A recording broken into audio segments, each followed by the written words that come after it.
Claude Sanson, vous êtes donc le dirigeant d'Affilogue, mais professionnel depuis des années de la logistique. Évidemment, pour avoir dirigé cette activité dans le privé pendant de nombreuses années. Le constat de la logistique, c'est qu'aujourd'hui, on l'évoquait un petit peu tout à l'heure, on ne se limite plus à la livraison de marchandises. Il y a une véritable plus-value, valeur ajoutée, et du coup, ça nécessite de recruter de nouveaux profils qui ont sans doute aussi de nouvelles attentes par rapport à leur lieu de travail.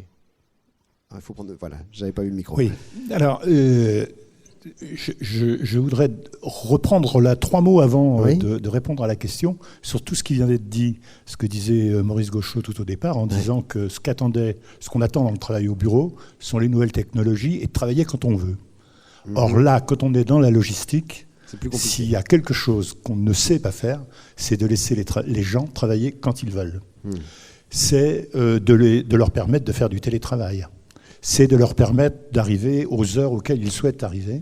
Là, on est tout à fait dans un autre registre.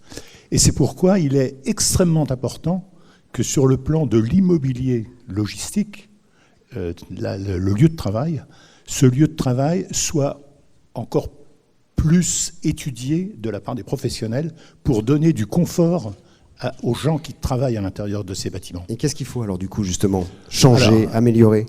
Ce qu'il faut améliorer, les points les plus importants sur lesquels les professionnels travaillent sont la qualité visuelle, le problème dans les entrepôts de la lumière, de travailler il y a quelques années, on travaillait totalement à la lumière artificielle. Aujourd'hui, on essaie de trouver des solutions pour travailler avec la lumière naturelle.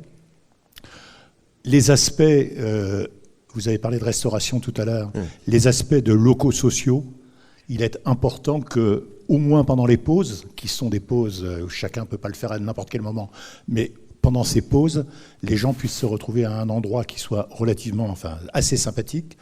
C'est le problème de la qualité de l'air. On travaille souvent dans des bâtiments dont la qualité de l'air n'est pas terrible. Donc il faut qu'on ait beaucoup d'évolution à travailler sur la qualité de l'air. Et puis, c'est tous les problèmes d'acoustique. Parce qu'on est dans des bâtiments qui sont très grands, avec des chariots élévateurs qui passent dans tous les sens. Donc là, on a des aspects d'acoustique qui doivent être travaillés. Ça, c'est pour l'environnement. Là où nous rencontrons une très très grande difficulté dans les entrepôts aujourd'hui, c'est sur l'aspect de la pénibilité. Un certain nombre de mesures gouvernementales en matière de responsabilité des employeurs sur tout ce qui est responsabilité sociétale des employeurs, fait que aujourd'hui le problème de la pénibilité est un problème primordial. Ça veut dire de la mécanisation, parce que vous m'avez expliqué, un opérateur, un préparateur dans la logistique, qui peut soulever jusqu'à 12 tonnes par jour dans un entrepôt. C'est tout à fait ça. Un préparateur, en moyenne, soulève entre 8 et 12 tonnes tous les jours. Quand on est plutôt dans la grande distribution. C'est-à-dire que je me suis fait le petit calcul tout à l'heure en écoutant ce qui se disait. C'est-à-dire que sur une vie de travail, un préparateur soulève à peu près 100 000 tonnes. Donc il est bien évident que là, il faut qu'on rentre dans le fait que la pénibilité, elle doit faire place à l'intelligence. Donc il ne s'agit pas, et je rejoins ce que disait Monsieur le ministre tout à l'heure, sur la suppression des emplois. Mais là, il faut qu'on apporte par de l'automatisation, et je préfère dire de la mécanisation plus que de l'automatisation, une aide à tous les travaux pénibles. Alors, ça aura l'avantage, dans la logistique au moins pour le coup, de ne pas supprimer autant d'emplois que ça. Il y a malgré tout de l'emploi qui existe, mais en même temps de créer des emplois un peu plus qualifiés, puisqu'on va avoir besoin de gens de maintenance, des ingénieurs, des gens de ce type. Donc on est en train de faire bouger un peu ce travail de la logistique, mais qui est indispensable. Surtout qu'on évoquait au tout début de cette soirée le fait qu'on a des entrepôts qui grossissent. Il y a un terme, moi comme ça n'étant pas de la partie que je trouve assez angoissant, terrible, le nombre d'employés à l'hectare. Il y a une espèce de côté un peu...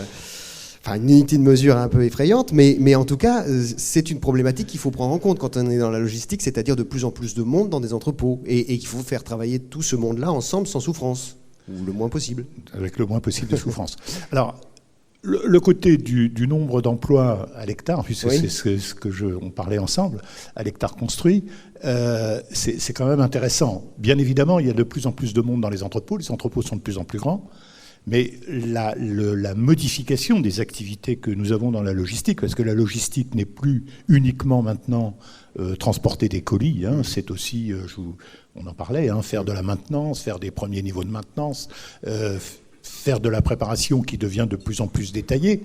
On a parlé du e-commerce tout à l'heure, du commerce digital. On fait de la préparation de plus en plus détaillée.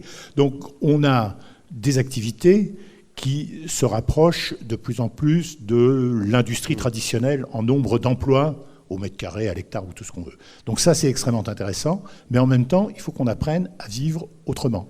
Et il y a un autre sujet qui me paraît extrêmement important, que j'ai constaté vraiment dans les sites que j'ai dirigés, c'est l'évolution, même si les gens qui passent leur bac aujourd'hui n'ont pas tout à fait le niveau du latin que vous évoquiez, c'est l'évolution du niveau de nos préparateurs, de nos opérateurs de commande.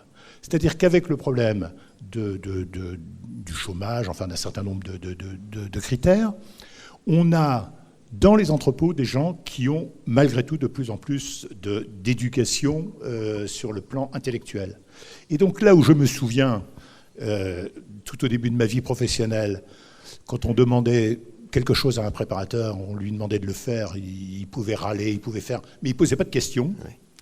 Aujourd'hui, quand on demande quelque chose à un opérateur, il commence à vous demander pourquoi vous lui demandez ça.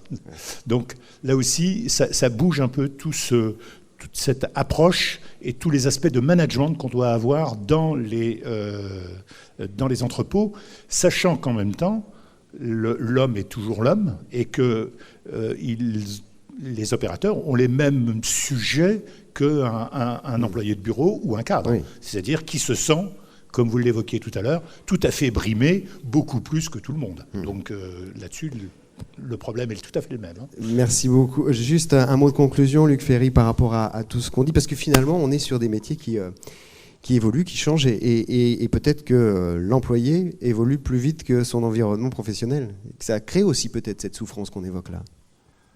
Alors, je crois que le modèle qui est derrière, c'est ce que je disais à ma voisine tout à l'heure en aparté, le modèle qui est derrière, c'est le modèle familial en vérité. Et donc, notamment dans les jeunes générations, c'est ça qu'ils ont en tête. Donc, à la fois une demande d'intimité et une demande de socialité, une demande de bien-être extrêmement grande, mais en même temps, ils veulent bien quand même travailler. Et donc, on a derrière aussi, on n'en a pas parlé, mais sur la question du management, la demande très très forte de passer d'un management vertical à un management horizontal. Tout ça fait partie des aspirations des jeunes générations. Et encore une fois, ce qui est derrière, mais il faudrait beaucoup de temps pour le développer, c'est le modèle familial. C'est l'idée que, au fond, l'entreprise idéale, et ça ressort de toutes les enquêtes sur l'économie du bonheur. Lisez par exemple le livre de Claudia Sénic là-dessus, qui est formidable. Dans toutes les enquêtes, on voit que l'entreprise idéale, c'est celle qui ressemblerait le plus possible à une famille. Donc intimité d'un côté, oui, on veut avoir des moments de solitude, d'intimité, pouvoir converser à 2 et pas à 50. Et puis donc les open space, c'est sûr que c'est pas la bonne idée.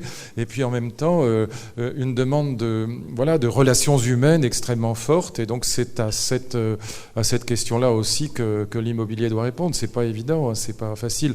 Et même si le télétravail n'est pas encore développé, c'est vrai que c'est encore extrêmement marginal. Mais je pense que dans les 15 ans qui viennent, l'explosion va être totale. Souvenez-vous quand même que, moi je me souviens quand on a installé les ordinateurs au ministère, c'était en 2003-2004, enfin des ordinateurs qui marchaient à peu près. Franchement, ça ne marchait pas. Souvenez-vous du bruit du modem à l'époque. Enfin bon, on a encore ça dans l'oreille. Bon. Et donc, on ne s'en servait pas parce que ça buguait sans arrêt. Donc, c'est extraordinairement récent qu'on ait le haut débit. Avec le big data qui vient et que les Français ne connaissent pas et que toutes les entreprises vont être obligées de travailler, la révolution, elle est vraiment devant nous. Elle est pas... Et donc, le fait que ce ne soit pas encore enclenché, ce télétravail, ça ne veut pas dire que dans les 10 ans qui viennent, ça ne va pas gagner du terrain de manière exponentielle.